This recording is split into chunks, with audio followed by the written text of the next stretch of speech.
हम सब जानते हैं कि किंग घिडोरा कितना ज्यादा पावरफुल है और ये हमने देखा था Godzilla king of the monster movie में ये क्या ही तबाही मचा सकता है। और ये बात तो आप सब जानते हैं कि किंग घिडोरा ने गॉडजिला को भी लगभग मार ही डाला था। वो तो जब किंग घिडोरा की वजह से मोथरा ने अपने आप को सेक्रीफाइस किया था और गॉडजिला को अपनी सारी एनर्जी दे दी थी। उसके बाद गॉडजिला बर्निंग गॉडजिला बन के किंग घिडोरा को मार पाता है। यहाँ बात सोचने वाली ये है कि किंग घिडोरा लाखों सालों से बर्फ में जमा था और वो फिर भी जिंदा था। सीधी सीधी बात करें तो किंग घिडोरा भी जब फुल चार्ज होता तो तब बर्निंग गॉडजिला इसका मुकाबला कर पाता या फिर किंग घिडोरा अपनी फुल पावर से टाइटनस शिमू को हरा पाएगा। तो आज की इस वीडियो के अंदर हम किंग घिडोरा का कंपैरिजन मोस्ट पावरफुल टाइटन शिमू के साथ करेंगे और रियलिटी में देखेंगे क्या किंग घिडोरा टाइटनस शिमू को हरा सकता है। तो गाइस आज की ये वीडियो बहुत ज्यादा इंटरेस्टिंग होने वाली है, इसलिए वीडियो को एंड तक जरूर देखना और अगर आप हमारी वीडियो पे नए हो तो वीडियो को लाइक और चैनल को सब्सक्राइब भी कर देना। तो बिना टाइम वेस्ट करे वीडियो को स्टार्ट करते हैं। Zombie apocalypse.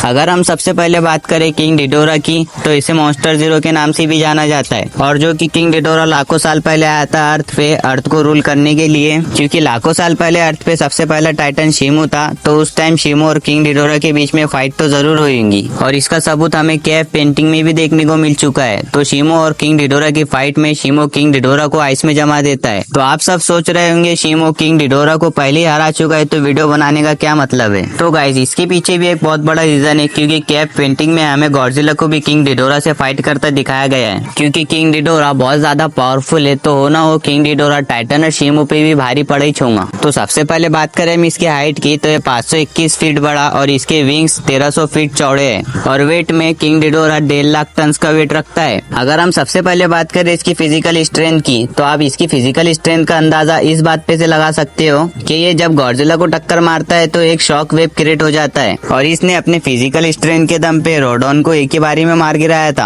और इसके विंग्स भी इतने ज्यादा पावरफुल है कि जिसने 1 लाख टन वाले गॉडजिला का वजन भी संभाल लिया था। और किंग घिडोरा जितना स्ट्रॉन्ग है उतने ही ज्यादा ड्यूरेबल भी है। इसने अपनी तरफ आते मिसाइल्स को अपने पंखों से ही रोक लिया था और यहाँ तक कि किंग घिडोरा को गॉडजिला के एटॉमिक ब्रेथ से भी कुछ फर्क नहीं पड़ा था, क्योंकि किंग घिडोरा एक स्पेस मॉन्स्टर है तो उसे स्पेस में ट्रैवल करने से भी कुछ नहीं होता और ये बिना ऑक्सीजन के भी जिंदा रह सकता है। इससे आपको अंदाजा लग गया होगा कि किंग घिडोरा कितना ज्यादा ड्यूरेबल है और इसका हीलिंग फैक्टर भी काफी ज्यादा फास्ट है, जहाँ ये अपने सिर को कुछ ही सेकंड में वापस रीजनरेट कर लेता है। और वही बात करें हम किंग घिडोरा की पावर्स की तो इसका मोस्ट पावरफुल अटैक है ग्रेविटी बीम, जो कि गॉडजिला के एटॉमिक ब्रेथ से भी काफी ज्यादा पावरफुल है, जो कि वो गॉडजिला पे भी शूट करता है और इससे गॉडजिला काफी ज्यादा दूर जाके गिरता है। और किंग घिडोरा वेदर को कंट्रोल कर सकता है, इलेक्ट्रिसिटी को मैनिपुलेट कर सकता है और ये जब बर्फ से बाहर निकलता है तो इसने एक बवंडर क्रिएट कर दिया था और ये आसपास की सारी इलेक्ट्रिसिटी को ऑब्जॉर्ब करके और ज्यादा पावरफुल हो जाता है। और इसकी एक पावर ये भी है कि ये दूसरे टाइटन्स की पावर्स को अब्सॉर्ब भी कर सकता है। तो आपको इससे अंदाजा लग गया होगा कि किंग घिडोरा कितना ज्यादा पावरफुल है।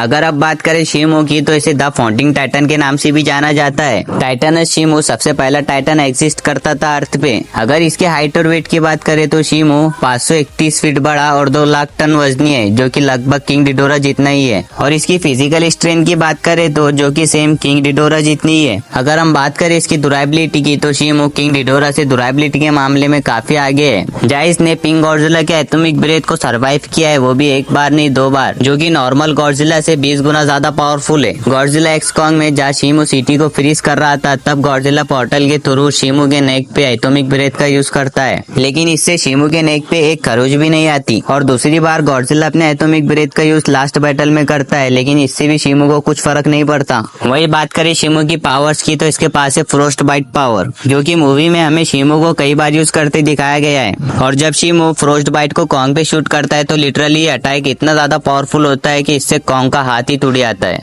वो भी कॉन्ग अपने वेपन से इस अटैक को रोकने की कोशिश कर रहा था, फिर भी उसका हाथ टूट जाता है। शिमू ने स्कार किंग को भी फ्रीज कर दिया था और फिर शिमू अपनी इस पावर से पूरे अर्थ को फ्रीज कर पाया था। और आप ये बात तो जानती है कि शिमू की वजह से अर्थ पे पहला आइस आया था और इसकी झलक हमें गॉडजिला एक्स कॉन्ग के लास्ट बैटल में भी देखने को मिली थी, जहाँ शिमू ने पूरे वेदर को ही चेंज चेंज करके रख दिया था और यहाँ पे शिमू ने कुछ ही सेकंड के लिए अपनी पावर्स को शूट किया था और अगर वो अपनी पावर्स को कंटिन्यू रखता तो कुछ ही मिनट के अंदर पूरी सिटी को फ्रीज कर देता। और शिमू की पावर्स ऑटोमेटिक एक्टिव रहती है। जहाँ हमें दिखाया जाता है शिमू होलो अर्थ से पोर्टल के थ्रू अर्थ पर आता है तो वहाँ आसपास की सारी जगह फ्रीज हो जाती है। और गॉडजिला ने जो सोलर रेडिएशन को अब्सॉर्ब किया था वो सिर्फ शिमू के वेदर मैनिपुलेशन को ठीक करने में एग्जॉस्ट कर देता है और गॉडजिला की पिंक फॉर्म मूवी के एंडिंग में खत्म हो जाती है बस शिमू के वेदर मैनिपुलेशन को ठीक करने में।